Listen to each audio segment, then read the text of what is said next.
Maybe you're loving yourself too. Just give me a, you know. Unfortunately for you, the 18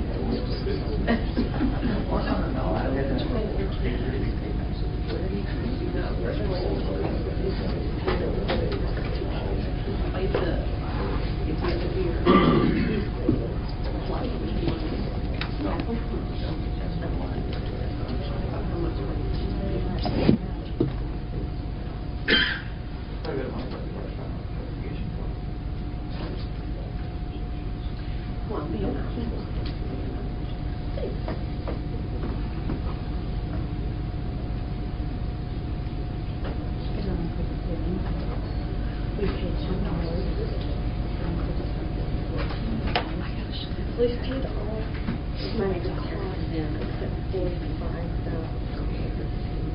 No, the money was the restitution.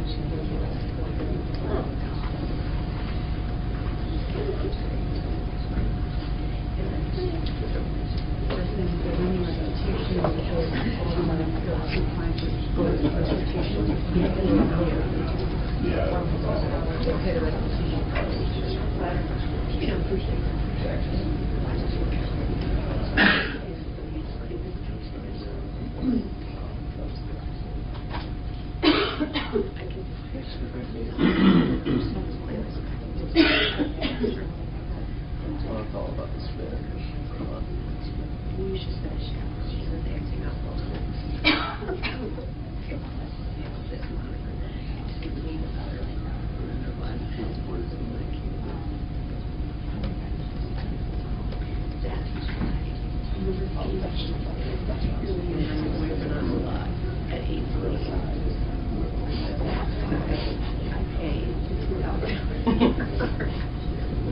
A good investment.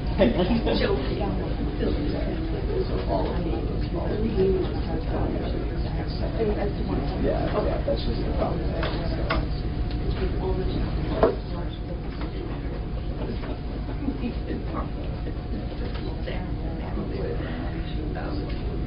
I got you. I had my kids over there.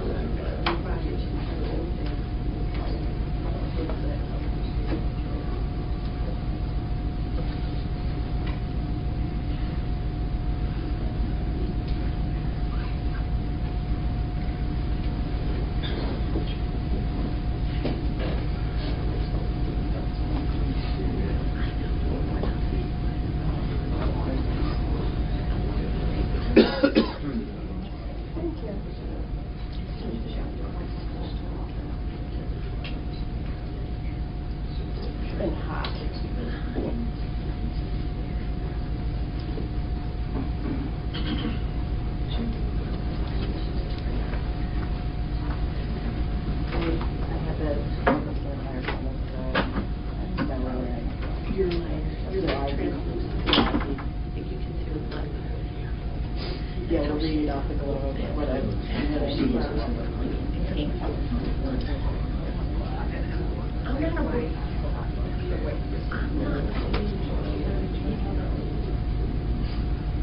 I'll call you because I don't know what calendar. Alright, sorry about that. Alright, thank you. Thank you for noticing. It's true.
I have kids in daycare, so I'm always like there. Yeah. Pretty much it. What did you say? Okay.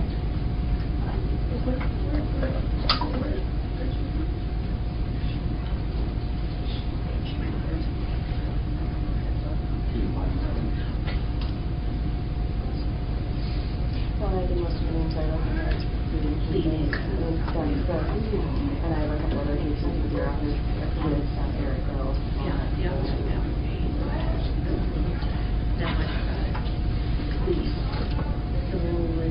He was explaining that to me the other day. I lost track. Yeah, I know, it's more. It's new because it became clean when we took out the movement.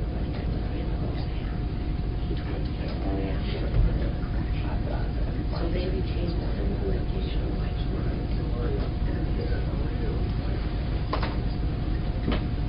Kevin had lost all that? Yeah. He's in sleep. I have a couple of cases with him that he doesn't want. Sorry to presentations.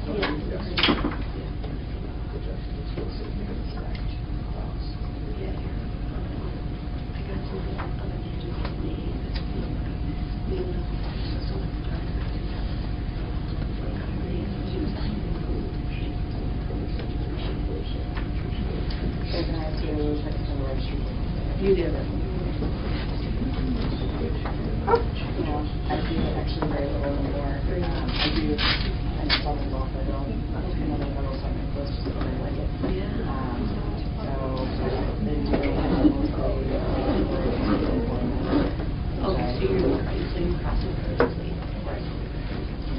And he's modern then. What?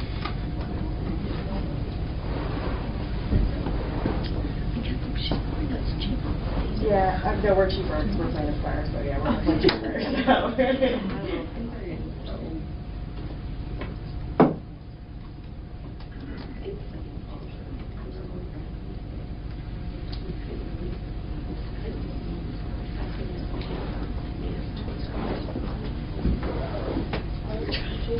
Just remember them more.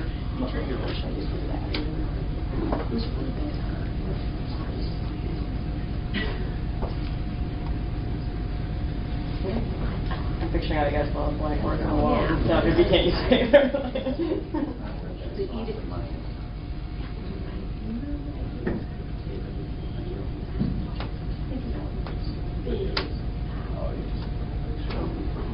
Figure ticket. Figure ticket. Thank you. Actually, no problem. Figure week is I'm desperately trying to go paperless, but my problem is, I don't actually like at the smaller firm, there's no, we have IT departments, like we had a board, we had like our own 15-person board. Right. It's not my strong suit, looking into technology and buying our stuff, and so I've just been sitting at it for a year and a half, like.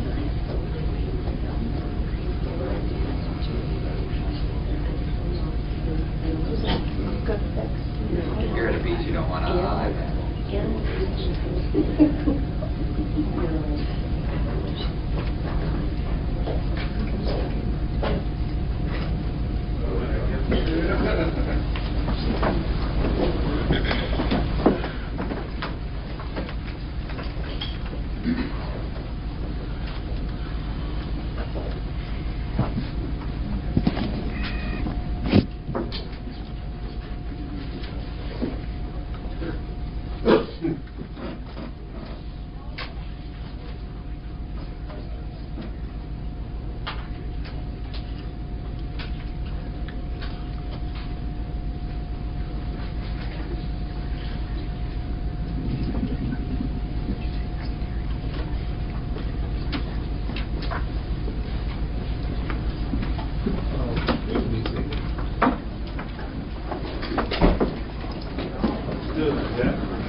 Call you next week. Thank you, Your Honor.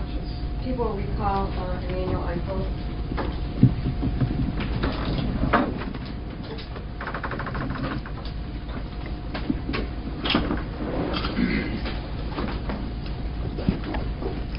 Sir, it's been overnight, you may have forgotten. I'll give you over again. You solemnly swear affirm the testimony you're about to give the scholar to the truth, the whole truth, so help you God. So help me God. Thank you. You're seated. Restate your name for the record, please. Do I spell it? Do I spell it this way? Title and so. Emmanuel Eichholt with an I.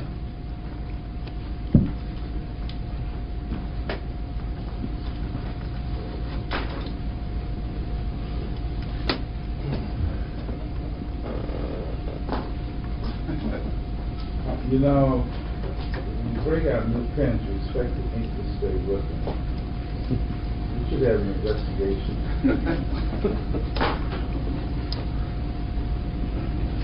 Fraudulent ink.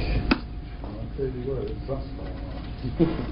I was flipping through the pens yesterday. Go ahead. Thank you, Your Honor. Good morning. Yesterday after your testimony, we had a conversation about you looking into the actual places where these emails went, correct? That's correct. You did some more research on your database of the class, correct?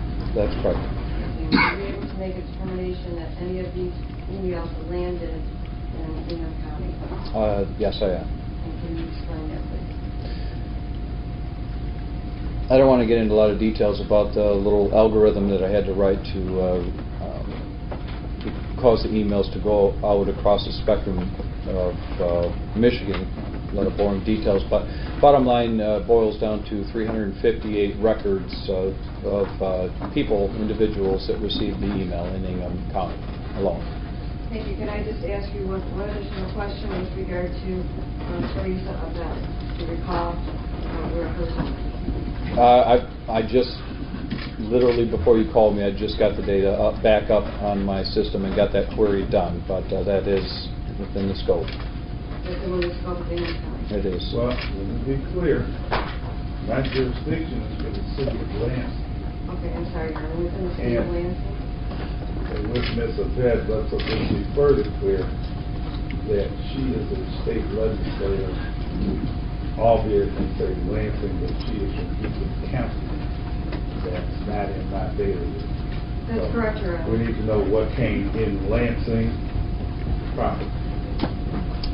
Your Honor, if I may ask one question. With Sure. regard to Teresa Abed, do you recall where her actual email address is and where it came? I don't. If I show you this piece of paper that reflects your memory, perhaps? Is that a yes? Yes, I'm sorry. Okay, Should I- Yes. Well, you halfway there.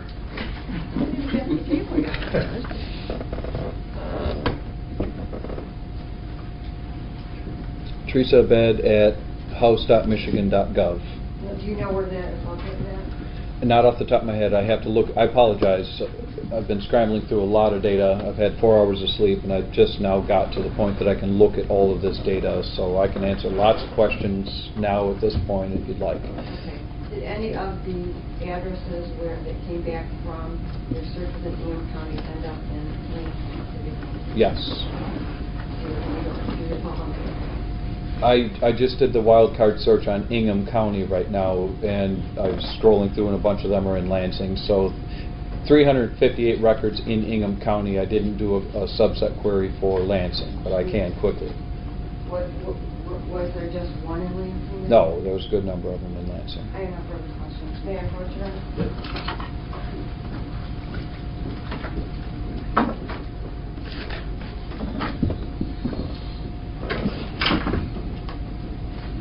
No.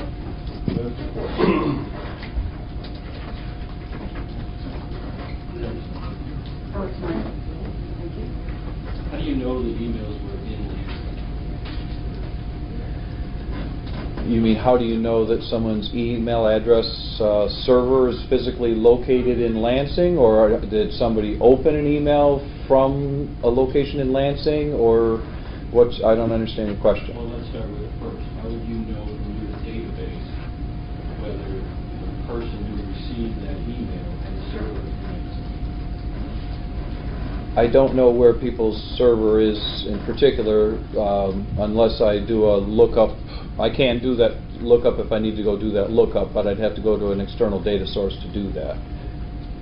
So each record has an email address, a Twitter ID, a Nation Builder ID. It's columns of data. So it'll say email 1, email 2, email 3.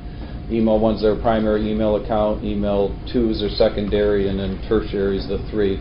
And then it has address, country, city, state, zip. All of those fields are in a database.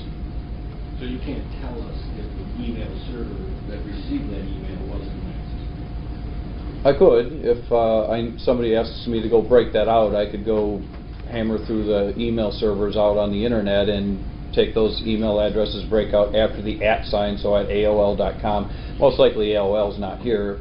I don't know the landscape of a server environment here in Lansing, but I can pull that together if somebody asks me to do that.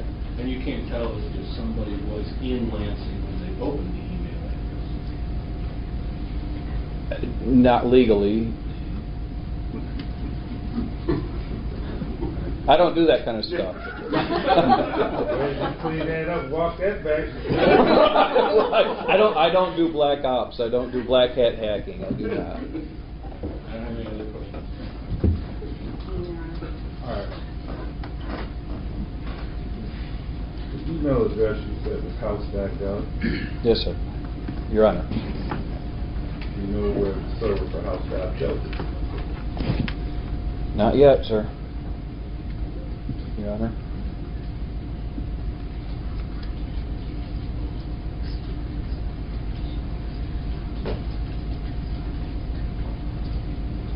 Okay.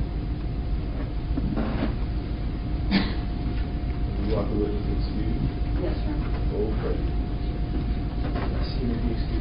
No, yeah. Okay. You're all set, sir. Thank you. Thank you. You're Washington, get that breakfast. If they can give me like 5 minutes, if they're going to ask me a hard question about data, I can run a query. I just need to know ahead of time. Okay. Very good. Yes, sir. Okay.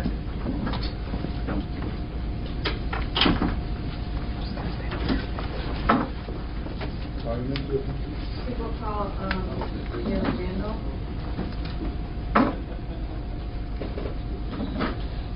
Yes, Your Honor, good to see you again, Robert Shannon. I'm Mr. Randall's attorney. I was hoping to sit up with him. Well, unless you're going to sit on his lap, you can bring that chair right on up here. Thank you, Your Honor. Thank you, appreciate it.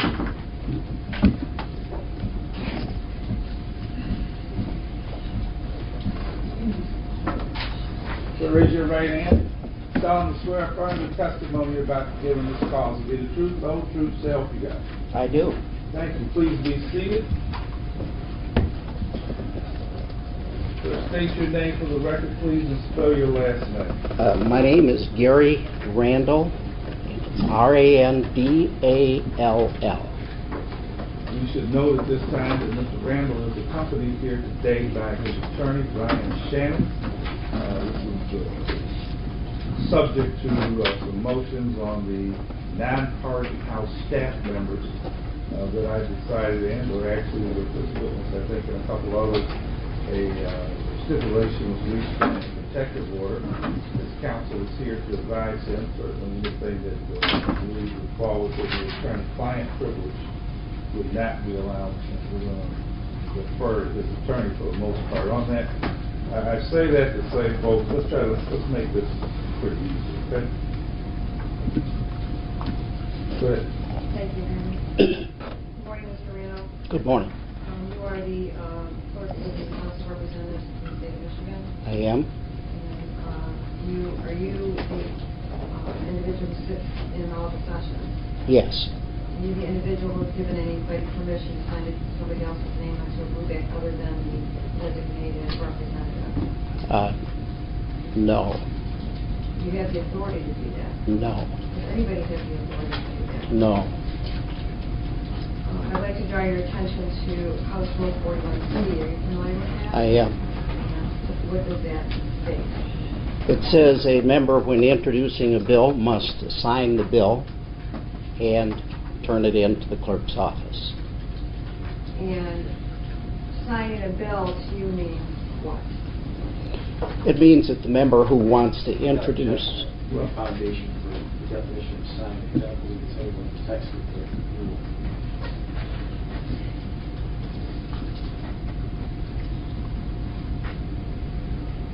Well, I'm going to employ common sense reason for a sign overrule. But it would be nice if I had a little foundation. When in the rule it says signing, does that mean signing with a pen or a piece of paper? it means putting your name on a draft of a bill, a blue back. And a blue back is the actual original bill that will be presented during the session. Is that correct? That's correct. Is it the bill or is it a separate blue sheet of paper attached to it for people to sign or fix signatures for sponsors and co-sponsors? Your Honor, it's the beginning of the process. You're correct. It is the verbiage that will be in the bill that a member has and can circulate for other signatures. And then it's turned in and actually goes through a process where it goes to the print shop and is printed.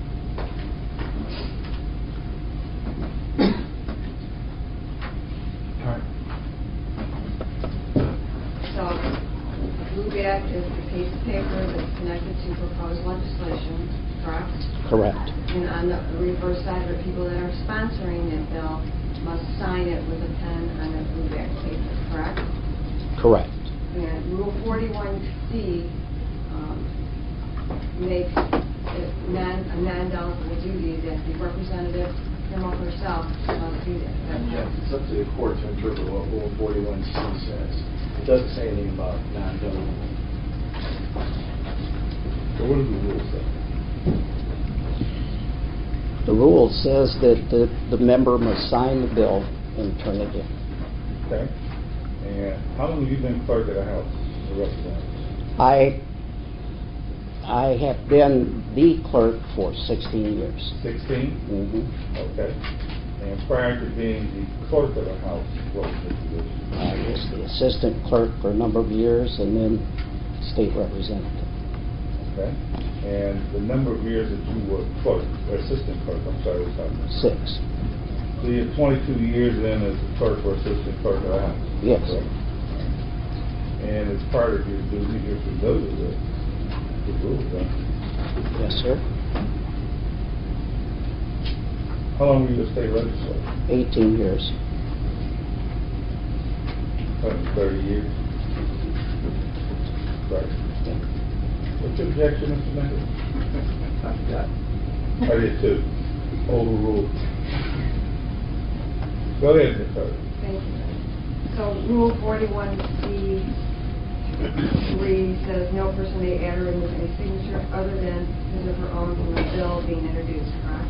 That's correct. And is that the practice that has been carried through the House of Representatives based on your position as the clerk of the House? Yes. Is it mandatory signature by the representative? Yes. When you first, as a new representative, come in, there's an orientation program, correct? Correct. And during that orientation program, is that one of the subject matters, to your knowledge, is discussed with the new representative? Yes.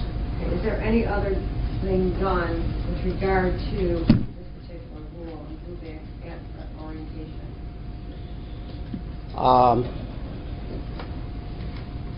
Yes. And what would that be?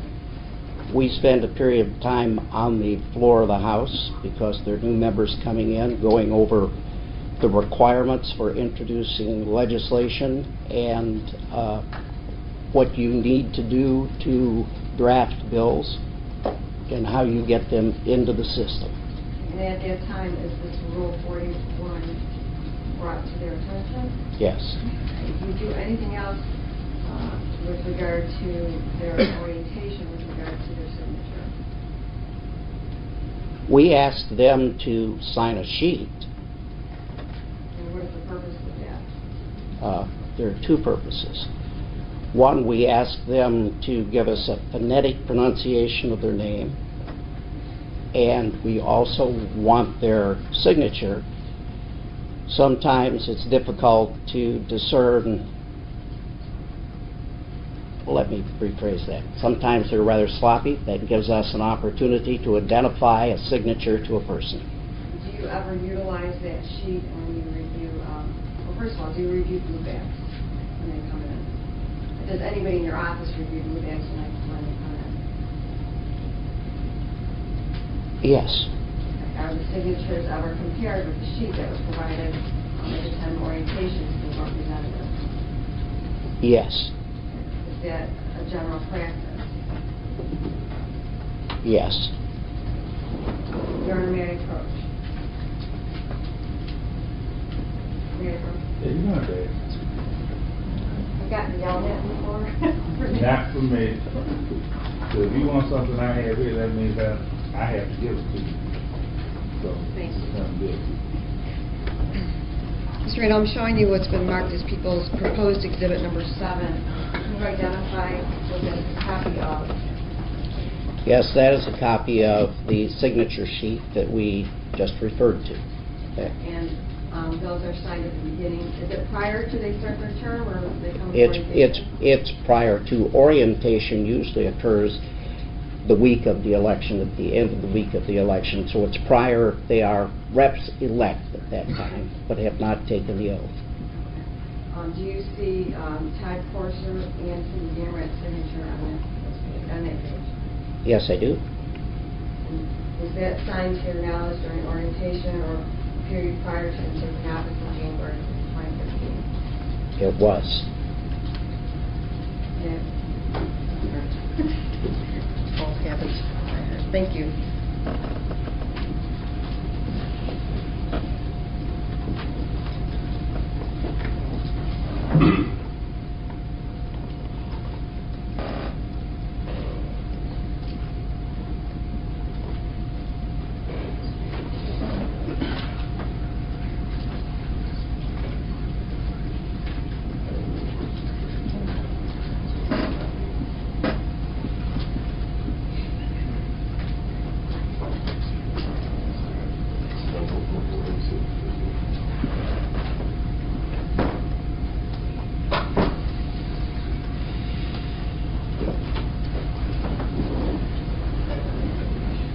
At this time, I would move to have people's exhibit number 7 admitted into evidence.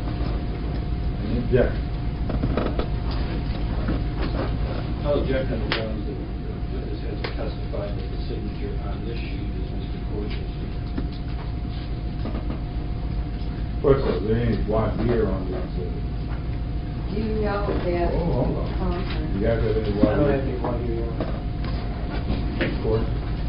Mr. I Randall. mean, Mr. Fern, I'm sorry. Mr. Randall, how do you know that the sheet that you looked at, do you know that Mr. Corser's signature is on that sheet? Did you see him sign that sheet? I did not. So you can't tell us that that's his signature? That's correct. I object to the May I ask a additional question? Do what you do, go ahead. Mr. Randall, this is kept in the course of business within your House of Representatives office, correct? Correct. And somebody from your office had authority to present the signature pages to the new representatives? objection Right. to your statement. Yeah, what's the procedure? You want the long story or the short one, Your Honor? The short one. We're stopping at 3:30, so let that be your guide. When the members come in, one of the first things we ask them to do is to sign that sheet. And a member of my staff is there and witnesses the signing of the sheet. Where does that take place? That takes place, it was in the House Office Building this last time. The Mackinac Building. Oh, okay, so they come up to the Mackinac. Right. All right, go ahead. And it's, they signed that sheet. While I did not actually see any representative sign the sheet, I had a staff person who was there all of the time. You know that what? Yes, That was there. Darlene Moore. Darlene Moore. Mm-hmm.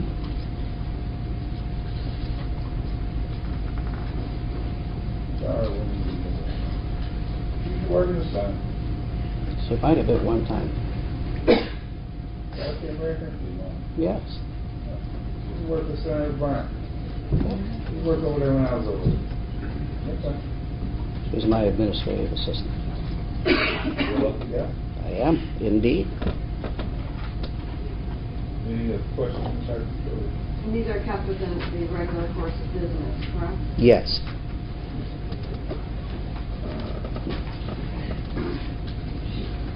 And this is a true and accurate copy of Yes.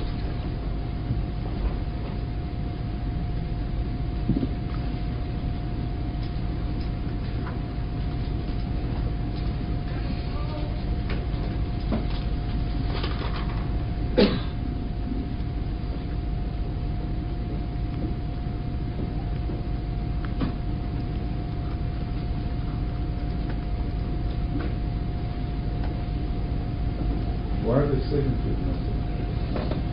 We had two sheets, so people wouldn't have to stand in line. Okay, so But we second- have a compiled with all of them. Okay, so there's probably a second sheet somewhere that might have a signature, say, at reps from District 60, 61, and 62. That's correct, sir.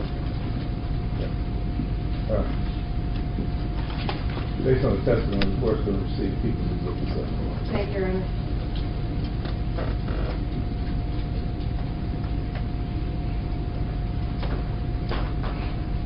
Do you have any knowledge of the House giving or assigning electronic signatures or digital signatures to the representatives? No. I'm sorry, what's the question? Do you have any knowledge of whether or not the House assigned or provided for digital signatures to the representatives?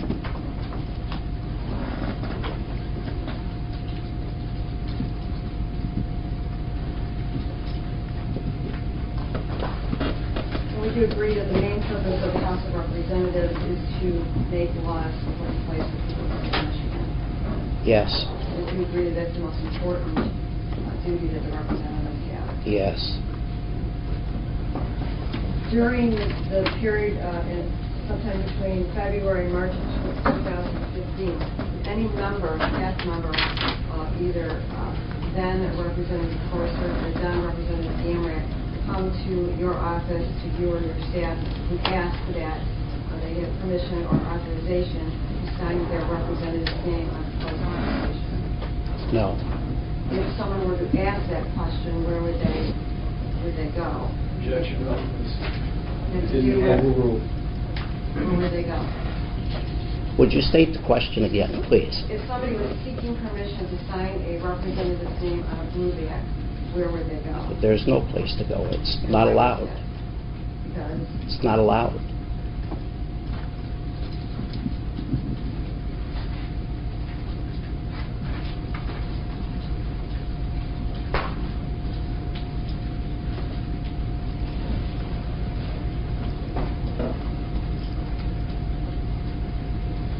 I have no further questions, Your Honor.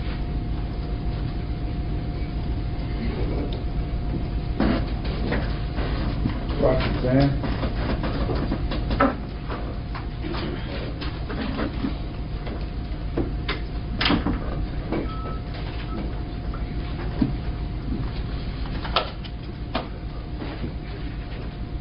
Good to see you, Mr. Randall. Good morning. Appreciate your meeting with me the other day, and again, it was a couple weeks ago. Thank you. If I ask you a question and you don't understand it, would you just ask me to clarify it for you? I will. Okay, and I'll try not to step on your answer, and I appreciate it if you not step on the question, if you know what I mean. All right. Mr. Randall, would you agree that policies are important when you're operating something like the Michigan House Clerk's Office? Yes. And procedures are important? Yes. you would want to have standardized policies and procedures so that the same thing is done the same way every time. Agree? I agree. When we met the other day, I thought I heard you say that there are no written policies and procedures for checking the authenticity of a member's purported signature on one of these documents. Is that a question? Yes. I would basically agree with that. Yeah. Okay. There's nothing in writing.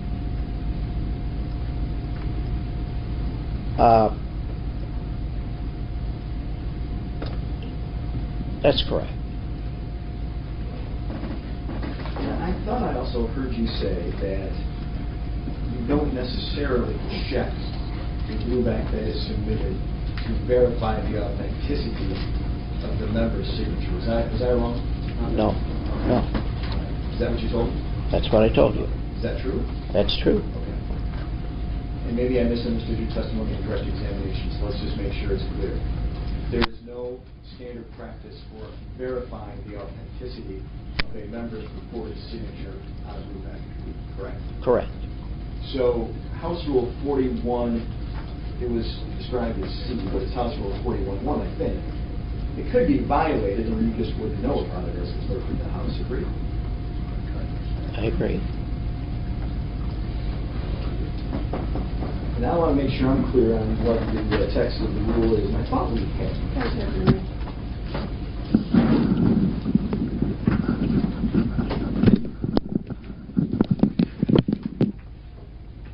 Got it behind it.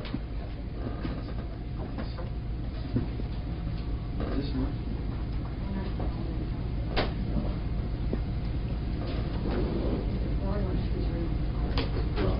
So it's all part of it. I want part of the notification. Okay, so can we make this 8A? Pending what's been marked as prosecutor's proposed exhibit A. The stipulation to admit, is that 8? 8. It's Ocho. 8, yes. Your Honor, You're good, I hope not. Mr. Corson, up to Mr. Colonel, goodness gracious. I'm sorry, that's what the second time today. I did it once yesterday. You probably don't think I don't like you. You're all right. It's the entire set of rules? Like I said, it's the entire set. Starting with 1 and going to 77. Okay, no objection. So by stipulation, Exhibit 8 is received. I know you're trying to testify from memory, and you know them really well with 40 years of service, right, Mr. Randall? 38. 38. And I appreciate and applaud you for your service. Rule 41.1 actually says all bills to be introduced shall be approved as to form and numbering of sections by the Legislative Service Bureau and be signed by the member introducing them. Is that the first sentence? No, I'm familiar with it. Okay. Then it goes on to talk about the number of copies that shall be delivered to the clerk. Right? Yes. Not later than 3 hours prior to calling the House to order, right? Correct. Is that why you have those cards and people working at all hours of the day to go take a bill over to the clerk's office? I'm not sure I understand your question. Okay. The clerk shall number bills in the order of receiving and present the same to the House at the next session of the House, correct? Yes. All right. Now, we had testimony yesterday about a couple of bills that I think you and I talked about right there. 4317 and 4317 and 43. Mm-hmm. Okay. And there was testimony from one of the staffers that he signed the name of my client's name. Okay? Okay. Now, this rule could be violated a number of times without you knowing that. We established that, right? Correct. And you would agree that the rule was violated as to one of Ms. Gamrat's other bills about a week before. Is that also correct? Correct. Okay. How so? It came to my attention, sir, through the House investigation, not because of my investigation of the signatures. Understood. Understood. And what happened was one of her bills was presented to the clerk's office about a week before this happened, and it didn't get enrolled within the time period specified. I'm sorry, not enrolled, introduced. Right. Within the time period specified, right? Right. You had a conversation with Ms. Gamrat about that at that time, correct? I don't recall that. Okay. This was early March, first week of March? Could have. Okay.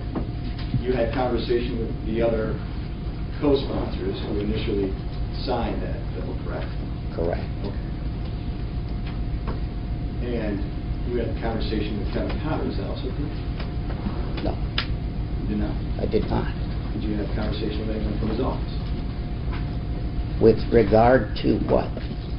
Not submitting her bill number 4279 within 24 hours of its submission to your office.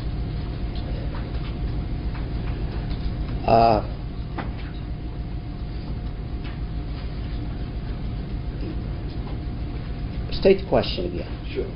Did you have anyone did you have conversation with anyone from Speaker Cotter's office about not submitting 4279 within?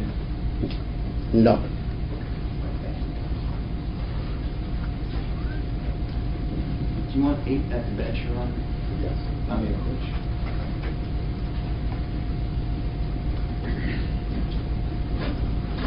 Can I check with my table? Yeah. I just want to talk to the client.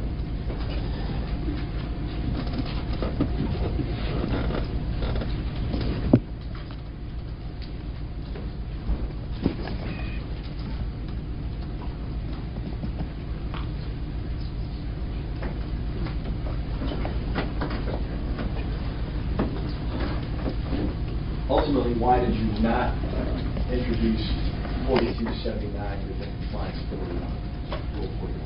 I don't know what the relevance is of this particular area of question. The relevancy is because they have to show intent on the part of this Gamrat. And if these rules are honored in the breach, and we'll have to put it in through some other witnesses, I think, because he doesn't remember a conversation with her, then how can that intent on her part be established if the rule's already been violated and she knew about it? I mean, we've already got the testimony. I'll take the answer. Go ahead. The decision was made on that particular day, I think it was the 3rd, that no bills would be introduced. So it wasn't that a singular bill was separated. None of the bills that had been turned in were actually read in that day. Why? It was a decision made by leadership. I honestly can't tell you. It doesn't happen often, but it does happen. That might have been a storm day, a snow day. You just said it doesn't happen often, but it does happen. Correct.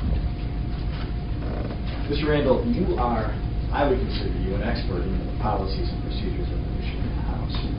Are you familiar with policies and procedures that are criminalized? You understand what I'm asking? No. Okay. You don't understand what I'm asking you, or you're not familiar? Neither one. Okay. Would you know if any of the House rules are actually a violation of Michigan law? No. Okay.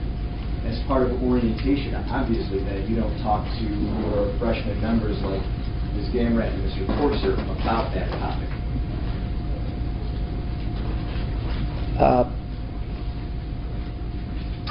That's correct. Have you done any research about the need for the member to actually affix a handwritten jurat? In other words, you got to sign it with your own hand on the document on a piece of paper, as opposed to delegating that authority. Have you ever done any research about that? No.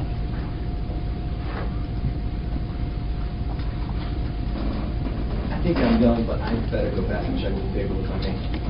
Go ahead. As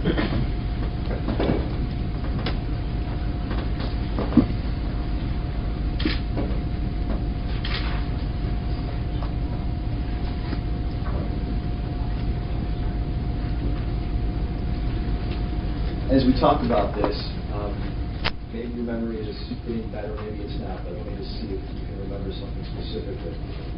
You ever remember telling Cindy Gamrat, Speaker Cotter said, don't put the bill in so co-sponsors can take their names off? I'm going to object to the hearsay, question, speculation, analysis. I'll take it. Would you state the question again, please? Did you say to Cindy Gamrat at this time period that Speaker Cotter told me not to put the bill in so co-sponsors could take their names off? I do not recall that. Thank you. Nothing further. Mr. Burnham. Thank you, Your Honor.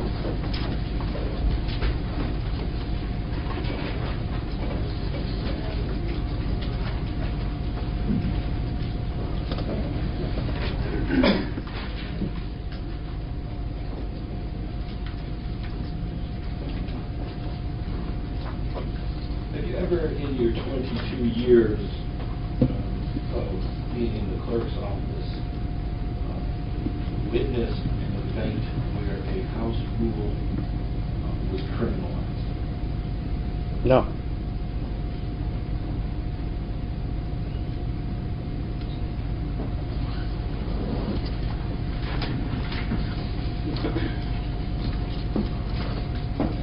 You stated that House Rule 41 states that a representative has to affix their name to the bill. Is that correct? Correct. Have you ever heard of anybody in the House of Representatives using a rubber stamp to affix their name? No.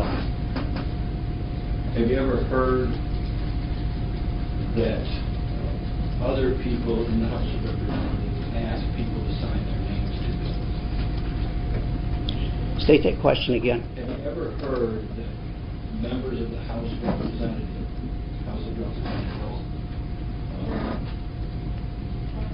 apart from Ms. Gamrat, has asked someone to sign their name to a bill? Objection. Relevancy. No. Well, no, I'm going to take the answer on that because there was testimony elicited yesterday. I believe it was from Mr. Howard, I believe, who testified on direct that after what happened in this case, he had heard of people in the Capitol that representatives would have other people sign their name to these blue bags. I recall his testimony to that. So that door got open. We asked the question. Yes. Have you ever heard, aside from this situation from Mrs. Gamrat, that other House members, representatives, have had other people sign their name to a bill? No. You've not even heard of a rumor? No. No. My hesitation, well, I'll leave What it is at your that. hesitation? I thought you were taking me in the direction of co-sponsors. Is that a separate It- issue? It's when you ask the question, has a member ever asked someone else to sign his bill or her bill? Yes. But not to have a third party sign it, but to sign it as a co-sponsor. So if my hesitation simply was over that. Let's get a little more accurate here. You're saying that if, for example, I am the sponsor of House Bill 123, I have to affix my signature to the blue bag. Yes. Now, if I want Representative Gregory over here to co-sponsor, you're saying that, well, let's say she's out of town. If she says, well, sign my name as a co-sponsor, Can't do that either? No. Okay, that's where I got a little No. confused with the question. Okay. Yeah, And is that in the rule? yes. Well. What it's- rule is that?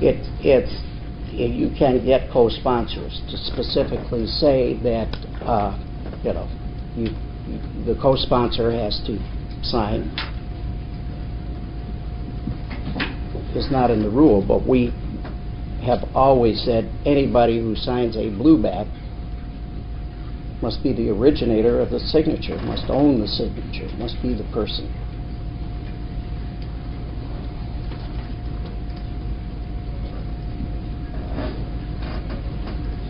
Everybody falls in the Rule 41.3, no person may add or remove any signature other than his or her own from a bill being introduced. Is that correct? That's correct. That doesn't mean that it doesn't happen, does it?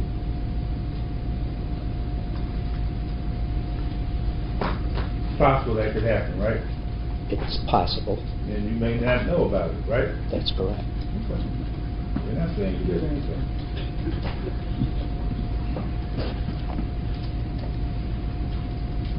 You can't say for certain that no person came to your office to inquire whether somebody could sign the deed for another person. I cannot say for certain. You can only say that That no they one didn't came come to you. me. That's correct. Somebody could have come to your office, asked someone you wouldn't know about it. That's correct. Is it objection for speculation?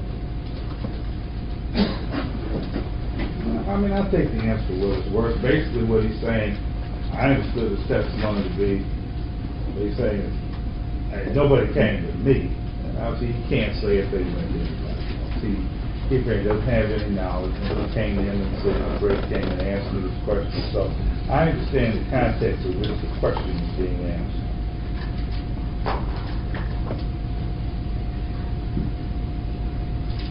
When a bill is entered,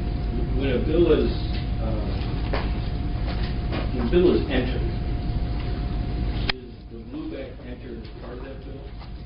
Yes. Is the blueback a cover sheet? Yes.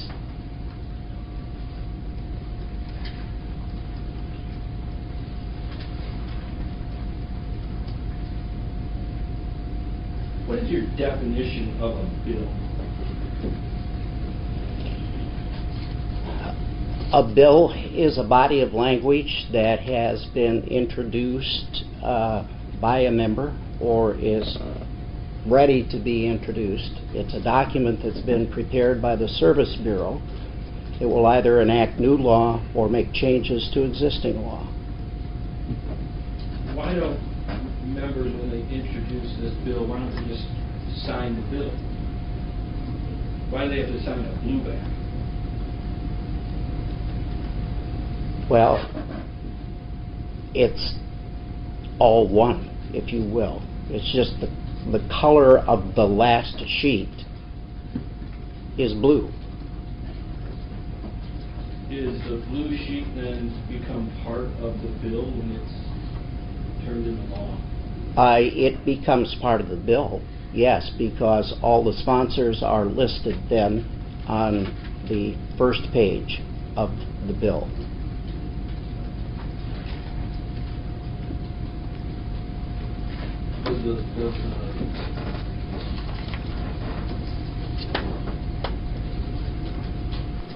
Who is the person that enforces these rules? I do. You enforce the rules? Yeah. What's, Well, if I might, what do you mean by enforce? who enforces whether a rule is violated? The clerk is assigned the responsibility of care and feeding of bills once they're turned in, if you will. So it is, the clerk has a custodial role once the bill is turned in and makes its way through the process. So are you the sole authority as the person who enforces the rules for the House of Representatives? Well, I enforce the rules as they're written. But the body always maintains control over those rules. They can suspend the rules. They can amend the rules. Are you in charge, for instance, of Rule 72? Do you enforce that? What is Rule 72? It deals with access to financial records. No. Objection, relevancy. Well, I'm going to take it because I want to make sure sometimes in some of the answers I'm hearing there may be some confusion. Let me see if I can get a little more precise here. Mr. Randall, the House rules go from Rule 1, at least in the exhibit I have, to Rule 77. Are you charged with enforcement of all 77 rules? No, Your Honor. The rule that was just referenced is enforced by the business office. Well, the reason I'm asking is because I'm hearing the question about the rules, then it's 41, and then it's the rules. With respect to these 77 rules here in Exhibit 8, I don't want you to go through and look at them one by one and tell me what you're responsible for. Can you give us a general understanding of what your responsibility for these rules are, which rules you might be responsible for? All the rules that apply to legislation making its way through the House of Representatives.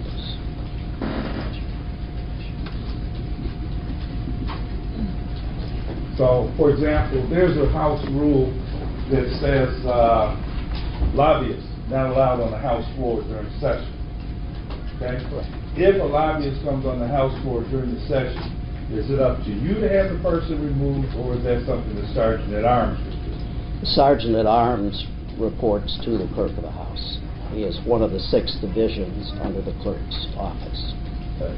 So you have control and responsibility over the Sergeant at Arms? Yes. Okay. What else? Who else? So you have responsibility over legislation? We have within the Clerk's office, we have the bill clerks who handle amendments as the bill is making its way through the process. We have the enrolling clerks. They accept the bills as they're being introduced and are, once it passes the House, passes the Senate, are responsible for actually enrolling it and getting it to the governor for his signature. We have one of the big responsibilities of the clerk's office is maintaining the journal, which is the official record of all that happens during the session. Okay. All right. Go ahead. Under what authority are you delegated to be an enforcer of those rules regarding legislation? I am a sworn officer of the House. The clerk is the only officer of the House who's not a member of the House. I am elected by, or the clerk is elected by the 110 members of the House.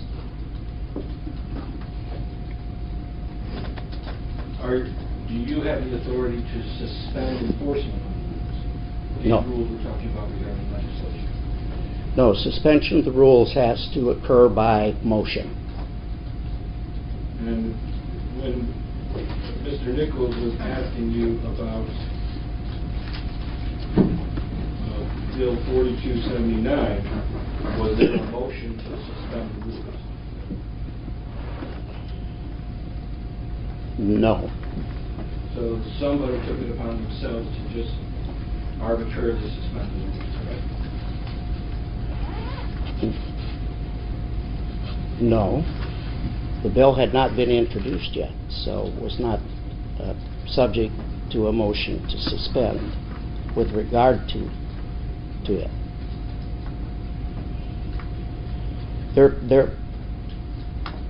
The rule, 41-4, says that the Speaker shall refer all bills and joint resolutions to a standing committee no later than one House legislative day after being submitted to the clerk. Who suspended that rule on Bill 4279? Sir, I'm going to put an objection with regard to relevancy. The relevancy is that I'm trying to get to the issue of why are some rules suspended and some rules are not? Some rules are a crime, some rules are not. Mr. Randall is the person in charge of the rules, so why is he allowing some rules to be suspended, others not suspended? Why is this a crime when it never has been in the history of our legislature? Part of it might be because there's no resolution sent to investigate whether or not Speaker Carter committed any criminal act by not following this rule. However, having said that, because that's what happened here, they referred this for investigation, and the Attorney General's office determined that a criminal offense took place. I don't know that the Attorney General's office was aware of this situation, and nobody's asked them to look into it. I'm going to, far be it for me to say the Attorney General would stick his nose in something he wasn't asked to do. But I think the question properly might be, and as I understand your testimony, with respect to the single piece of legislation proposed by Ms. Gamrat, you indicated that the Speaker said that no legislation was going, no bills were going to be introduced that day. If that day falls within the time frame of this rule, the question becomes, then how could the Speaker violate the rule absent a vote by the membership to suspend this particular rule? You follow that? Absent, it was a snow day, legislature wasn't in session, or whatever.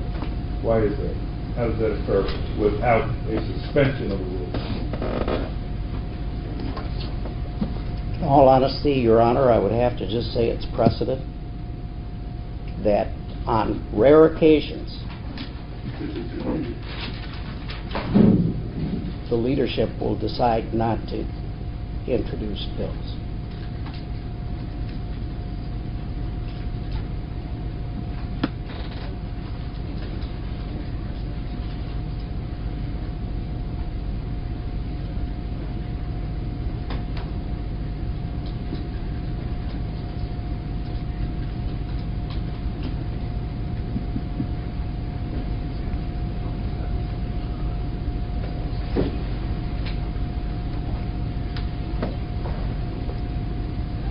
And this precedent has occurred without a formal motion and vote by the body to suspend the rule. That is correct. Who else has authority to, shall we say, not comply with it? So that in that situation, they were seeing this precedent of this common act, act by House leadership. This seems to be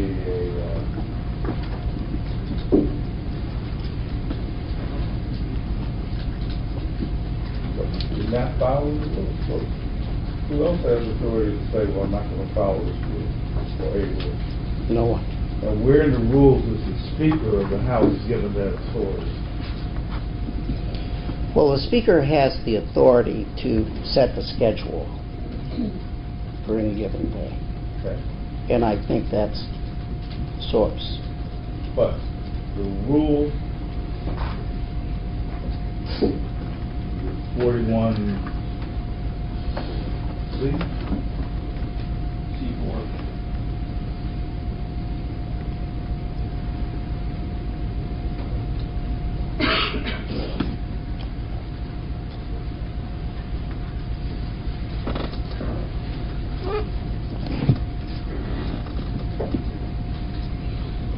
So where in the rules will they specifically say that the Speaker does not have to refer all bills and joint resolutions to a standing committee no later than one House legislative day after being submitted to the public? I mean, I understand you say about the schedule, but there's no rule that says the Speaker can do that.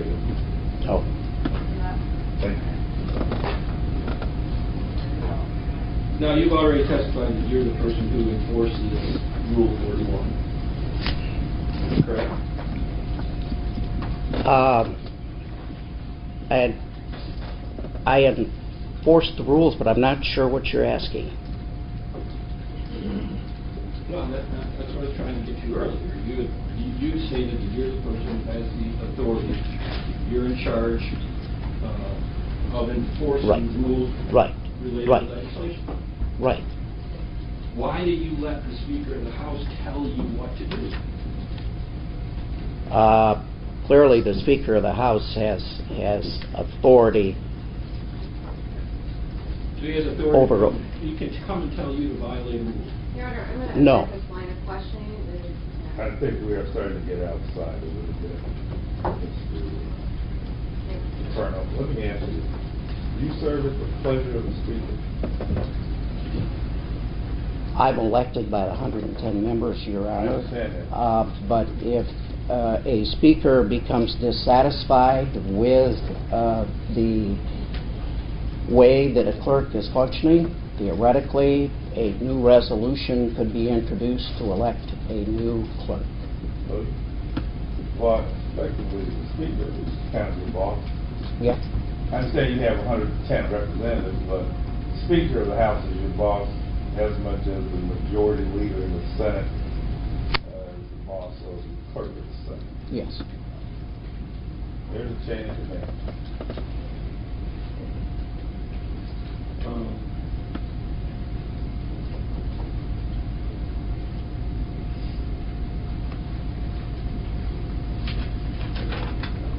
Give me a second.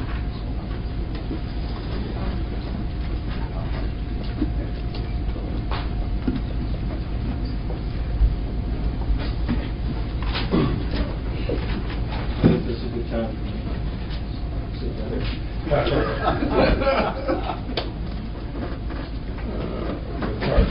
Redirect. Yes, Your Honor. May I approach and obtain roles and stuff? Okay. You don't have to ask. If you want something, I I have can't it ha- here, come get it. 'Cause 25 I'm years. not going to bring it to you. 25 years I've been asking. I'm comfortable sitting here, not getting up, bringing it to you. It's hard to teach old dog new tricks. Okay. Mr. Randall, the rules, the standing rules of the House of Representatives, in accordance with the Michigan Constitution, they were put into effect in January of 2015 and adopted on March 15, 2016, correct? You understand? That's correct. And how did these become adopted? Those are adopted by the vote of the members of the House of Representatives? That is correct. Okay. Through a resolution. Okay, and that was if the defendants were represented at the time they voted for these rules as well, correct? That's correct.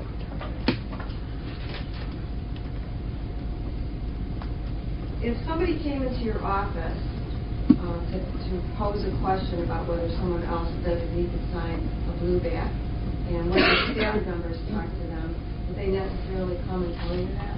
Yes. So, to your knowledge, nobody came, your staff did not report anybody coming to ask that question. That is correct. And would that be a pretty hard and fast rule that if someone made that inquiry that you should know about it? Yes.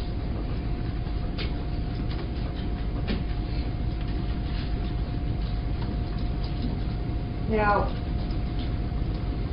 you have never made a determination with regard to the criminality of Rule 41 or any of the violation of the rules, correct? That's correct. Are you an attorney? No, I'm not. And so you don't have any knowledge about the elements of misconduct in office as it relates to criminal charges? That is correct.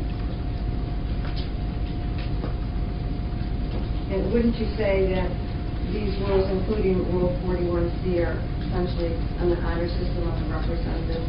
Yes. Or I'm the representative? Yes. Yes. Yes. Thank you. No further questions. I'll take this.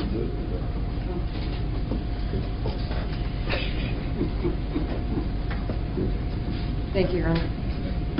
Randall, I have just a couple of questions for you. It seems the time during the testimony, I thought initially you said on direct exam that somebody in your office will look and check the signature.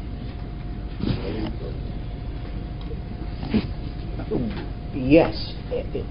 When a bill's turned in, they check the signature What do they and check? enter it into the system. They don't check it for authenticity. Okay.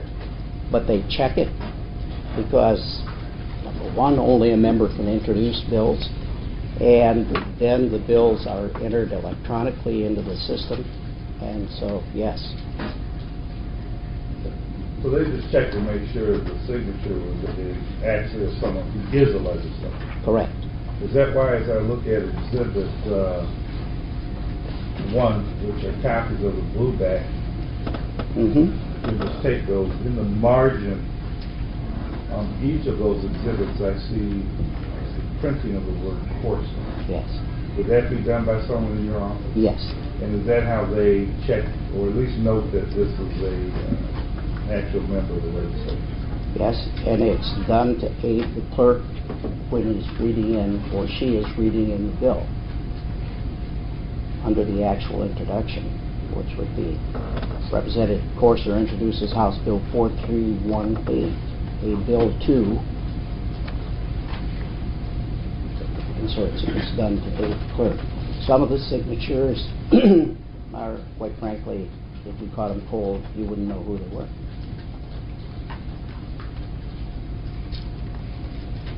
Okay. Now, I have a couple of questions.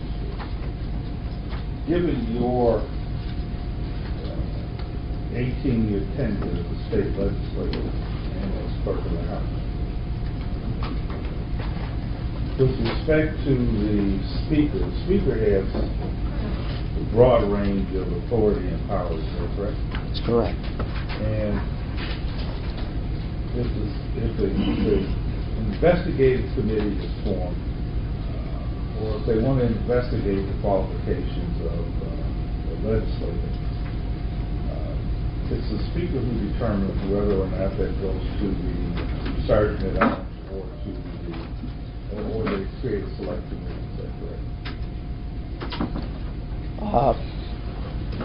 That's correct, although I'm a little confused about goes to the Sergeant at Arms. Well, Sergeant at Arms, they are investigators. They're charged with enforcing the rules in the House. That's correct. Okay.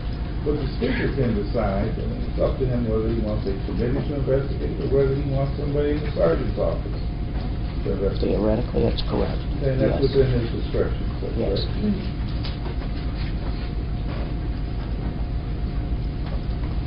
With respect to digital signatures, in this day and age, and we've heard testimony here that, at least I think it was that the defendant Corser had digital signature in a file which his staff could use to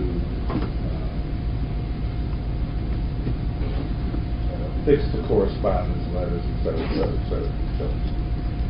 Would it be appropriate if, say, Corser and the state rep had a bill, moved back, and he simply fixed his digital signature? Would that be appropriate or admissible or in compliance with the rules? No. Why is that? Because that's the way the rules are interpreted. We require an original signature.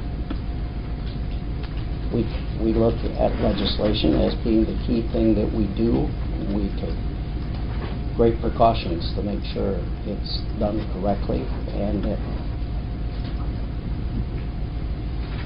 the legislator introducing the legislation gets credit for it, and it's recorded properly.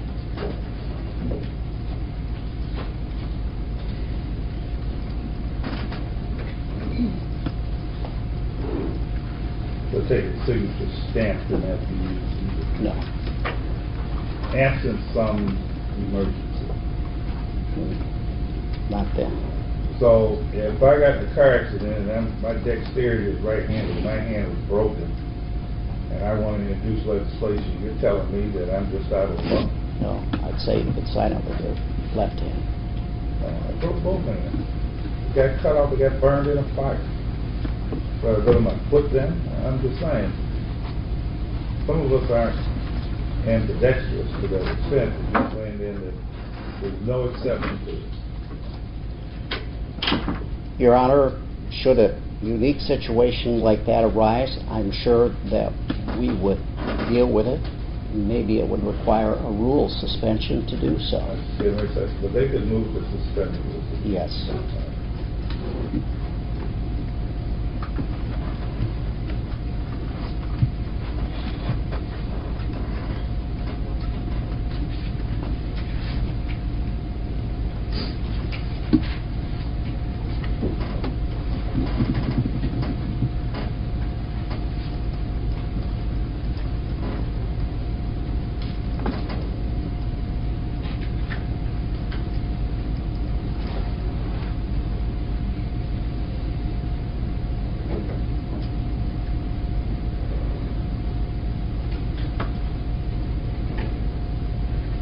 Do you have any authority, supervisory authority, over the House Business? No.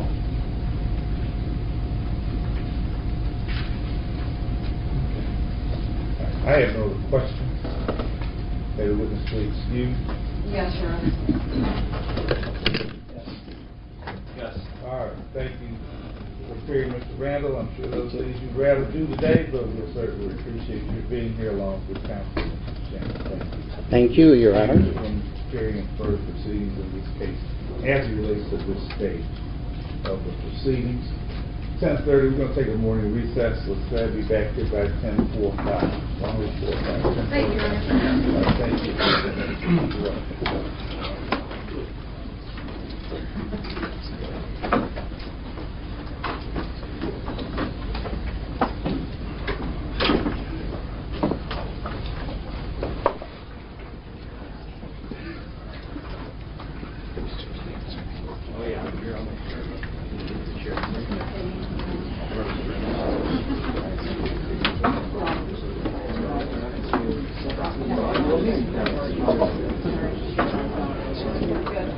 What?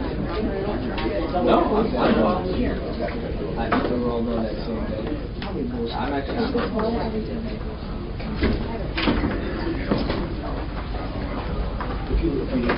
Yeah, I'll go.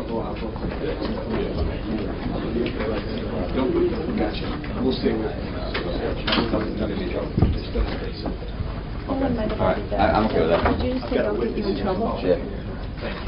He's my attorney. He was not going to get me in trouble. Right? Right? Right? Here's my guy, so Okay, yeah, you know what, go, take it till it dies, if it dies, we'll do something later. What's up?